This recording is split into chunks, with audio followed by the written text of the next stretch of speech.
Jai Shri Krishna. This video is for Gita Olympiad 2025 and today we are going to continue with the Adhyay 18 and Shloka number 22, 23 and 24 with meaning in Gujarati. So Shloka number 22.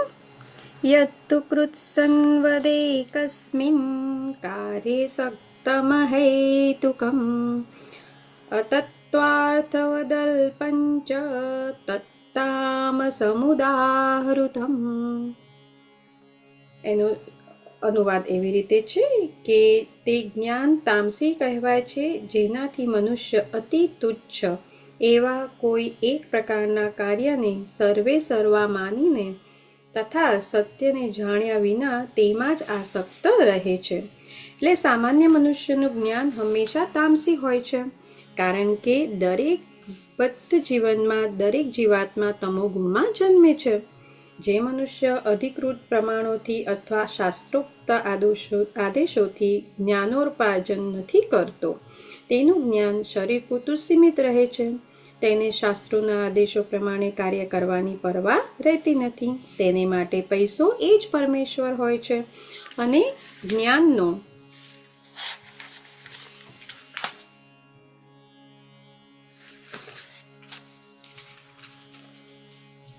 અને એ જ જ્ઞાનનો એમનો અર્થ હોય છે. શરીરની માગણીઓની સંતુષ્ટિ આવા જ્ઞાનનો પરમ બ્રહ્મ સાથે કોઈ સંબંધ હોતો નથી. તે તો ઘણું ખરું સાધારણ પશુના જ્ઞાન જેવું જ હોય છે. એટલે કે આહાર, નિંદ્રા, ભયથી રક્ષણ તથા અધર જ્ઞાન.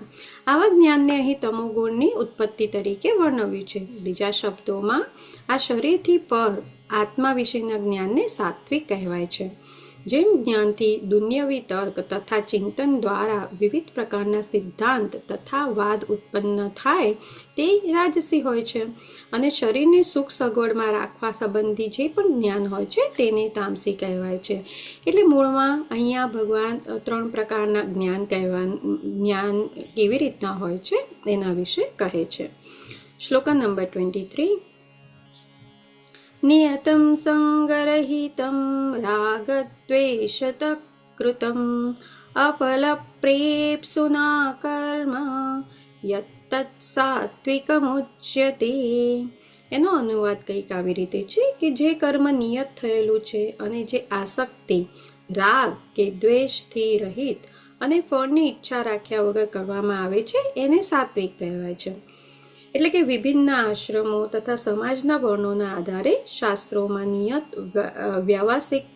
વ્યવસાયિક કર્મ જે નિષ્કામ ભાવે અથવા સ્વામિત્વના ભાવ વિના અને તેથી રાગ દ્વેષથી રહિત થઈને પરમેશ્વરને પ્રસન્ન કરવા માટે આત્મતૃપ્તિ વિના કૃષ્ણ ભાવના મૃત યુક્ત થઈને કરાય છે એવા કર્મ સાત્વિક કહેવાય છે. અધ્યાય નંબર 24.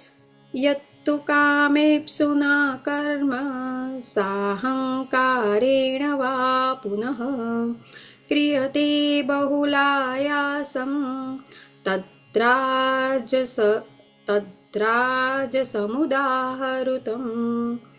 એનો અનુવાદ આવી રીતે છે કે પરંતુ જે કાર્ય પોતાની ઈચ્છા તૃપ્તિ માટે મહાન પ્રયાસથી અને મિથ્યા અહંકારના ભાવથી કરાય છે તેને રજોગુણી કહેવાય છે.